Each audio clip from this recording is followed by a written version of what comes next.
तो आइए आज कथा भक्ति रस में एक बहुत ही प्यारा और जीवन जीने का और जीवन में क्या करना है जिससे कि हम जम के अधिकारी न बने, नरक यातना हमें भोगना न पड़े।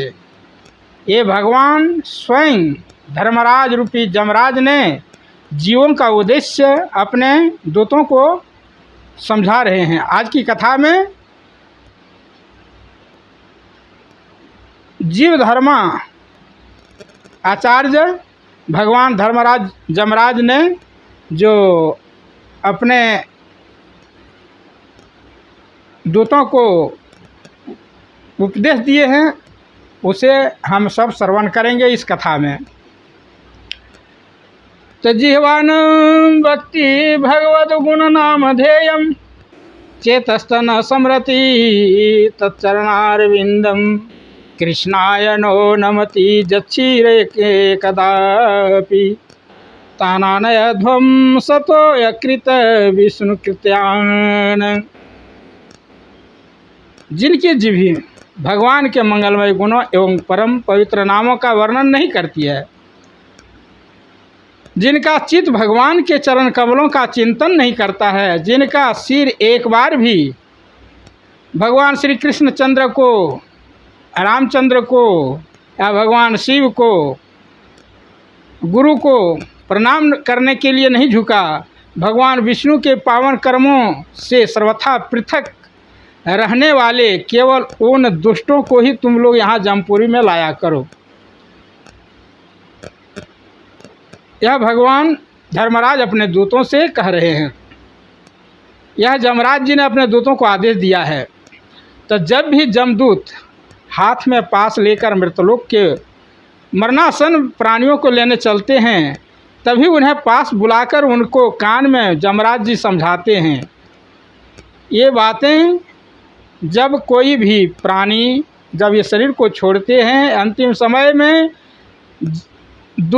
जमदूत जाते हैं पकड़ने के लिए और जीव को लाने के लिए और उसके कर्मों के सजा देने के लिए, फल देने के लिए।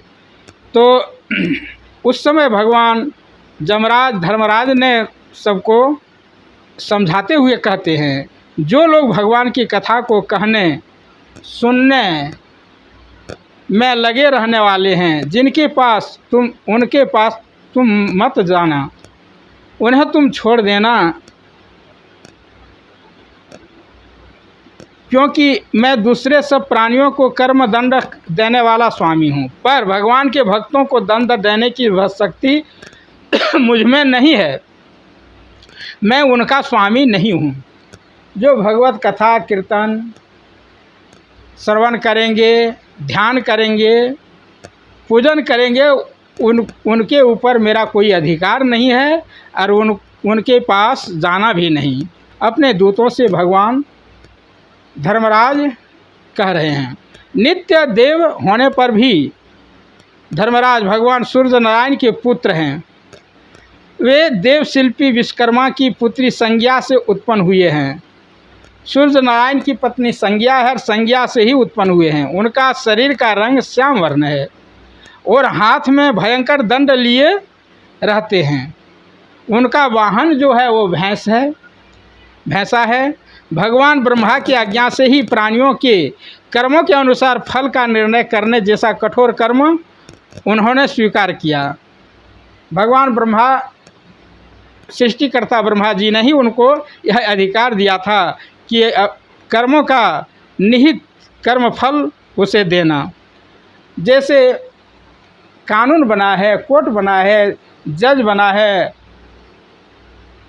उसी प्रकार जो कानून के विरुद्ध कोई ऐसा गलत आचरण करते हैं, चोरी चपाटी हो, लंपटी हो, बलात्कार हो, मर्डर हो, कोई भी ऐसा घृणित कर्म जब करते हैं इंसान, तब कानून के दोषी होते हैं, समाज के दोषी होते हैं और उसे कानून पकड़ करके, पुलिस पकड़ करके उसको अरेस्ट करते हैं, फिर उसको कोर्ट में चालान करते हैं और कोर्ट में जा कर के फिर गवाहों के अनुसार जो कि कैसे क्या हुआ था सारी चीज़ को लेकर के फिर न्याय करते हैं। न्याय के अनुसार जो उनका दंड होता है, उनका जो सज़ा होता है, उतना सज़ा इसलिए दिए जाते हैं कि ताकि दोबारा वो कोई ऐसा गलत हरकत, गलत काम ना करें और उन्हें फिर मुक्त हो जाते हैं, वैसे फिर कभी भूल से गलती ना करे, इसीलिए उसको सज़ा दे करके, कष्ट दे करके और कोर्ट उसे दंड देते हैं। उसी प्रकार भगवान ब्रह्मा के आज्ञा से प्राणियों को वो कारक पुरुष है, कर्म का ही अनुसार वो फल देते हैं। कल्पांत तक संजीवनीपुरी में रहकर वे जीवों को उनके कर्मानुसार फल का विधान करते रहते हैं। पुण्य आत्मा जीवों को जमराज धर्मराज के रूप में बड़े सौम्य दिखते हैं। पुण्य आत्मा जीव शरीर छोड़ने पर धर्मराज के सौम्य सुंदर शीलवान दूतों द्वारा बड़े सुख एवं आदरपूर्वक संयमनी पहुंचाया जाता है और धर्मराज उसको उनके पुण्य के अनुसार उच्च लोक में भेजते हैं। किंतु पापियों को उग्र रूप में दर्शन देना, उन्हें नरक में डालना और आदि भयंकर कर्म भी वे दया से ही करते हैं। जमराज प्रधान भगवता आचार्य में है। जमराज जीवों के लिए प्रधान आचार्य हैं। जीव को जो संदेश देते हैं वो इस तरह से दूतों को समझा रहे हैं कि ऐसे ऐसे जीव जो कर्म करेंगे उसको इस तरह से उनको पुण्य लोक में भेजा जाता है, उनको दंड दिया जाता है। अतएव उनके द्वारा निष्ठुर तो संभव ही नहीं है। वे तो दंड इसलिए देते हैं जिसके प्राणी पापों से छूटकर पवित्र हो जाए, वह शुद्ध होकर फिर पृथ्वी पर जाने योग्य हो और उसे भगवान को पाने का अवसर प्राप्त हो सके। ऐसे अशुद्ध सोने को जैसे अग्नि में तपाते हैं और शुद्ध करने के लिए, वैसे ही जमराज जी धर्मराज उनको नरक की विविध यातनाएं जीव के पाप कर्मों के मल को दूर करने के लिए ही दी जाती है। जैसे कपड़े में गंदगी लग जाए तो उसे साबुन सर्फ से धो करके कपड़े को साफ किए जाते हैं, मैल को निकाले जाते हैं। उसी प्रकार दूषित कर्म रूपी मैल जब इंसान कर बैठते हैं तो उसको दंड रूपी दे करके, नरक के विविध यातनाओं दे करके उसका मल को दूर करते हैं। जमराज जी ने अपने दूतों को भक्ति तत्व का उपदेश करते हुए कहा, जीव के समस्त पापों को दूर करने के लिए इतना ही साधन पर्याप्त है कि वह भगवान के दिव्य गुण, मंगलमय चरित्र एवं परम पावन नामों का कीर्तन करें। जो बुद्धिमान पुरुष है वे ऐसा सोचकर अनंत स्वरूप भगवान में ही संपूर्ण भावनाओं के साथ चित्त को लगाते हैं, ऐसे महापुरुष मेरे द्वारा दंड पाने योग्य नहीं है। उन्होंने ये यदि पहले कुछ पाप किया भी हो तो भगवत गुणानुवाद उसका नाश कर देता है। अगर कोई जीव कुछ पाप पहले करते हैं, भगवान के नाम कीर्तन से उनका सारे पाप धुल जाते हैं। इसलिए भक्ति, पूजन, ध्यान और कीर्तन, इससे भगवान का दासत्व भक्त होने से सारी उसके पहले के जो किए हुए कर्म, दूषित कर्म है, वह मिट जाते हैं, धुल जाते हैं।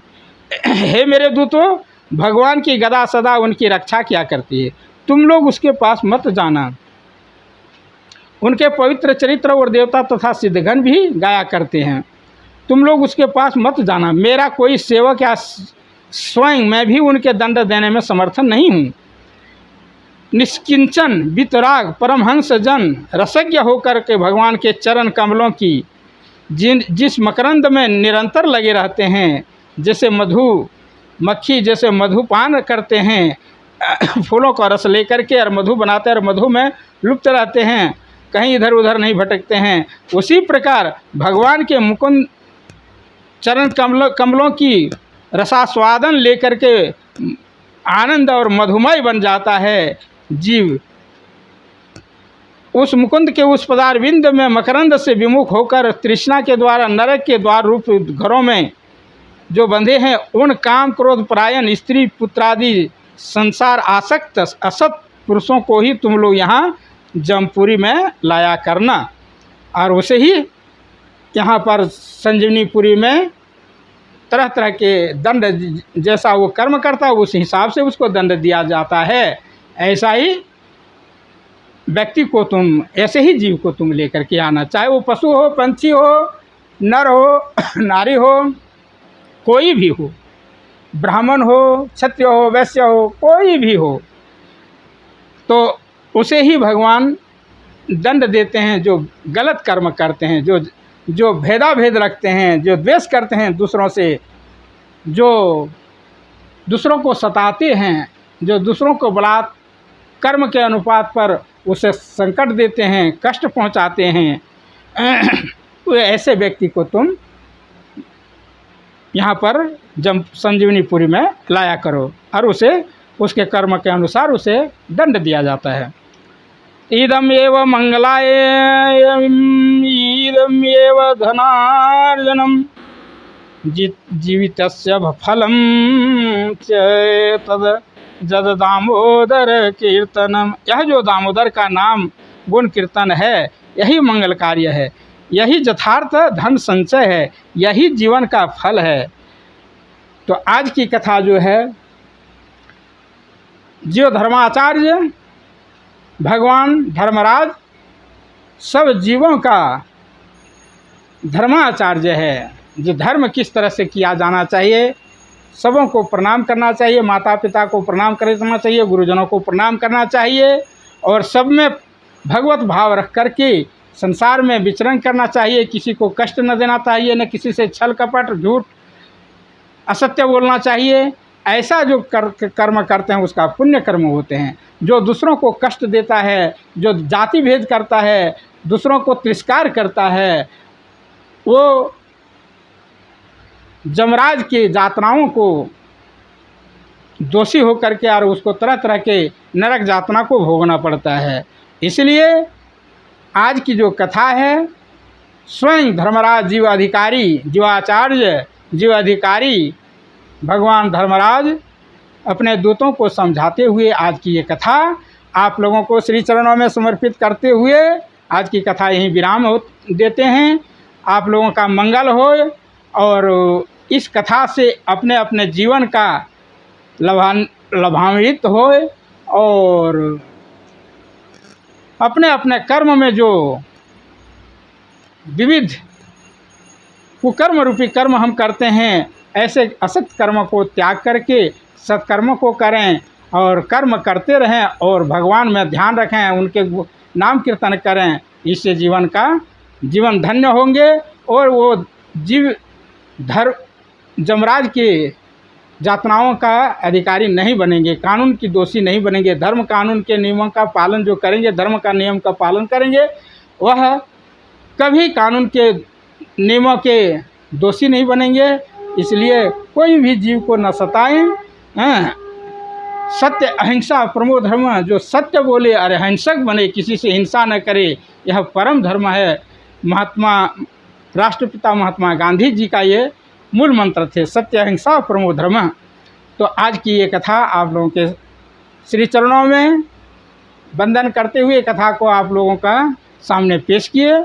आप लोग इसे श्रवण करके अधिक से अधिक संख्या में जुड़ें और कथा भक्ति रस में आकर के जुड़ें और अधिक से अधिक संख्या में ये कथा को श्रवण करें और इस कथा से आप अपना लाभ लें। श्री हरि ओम।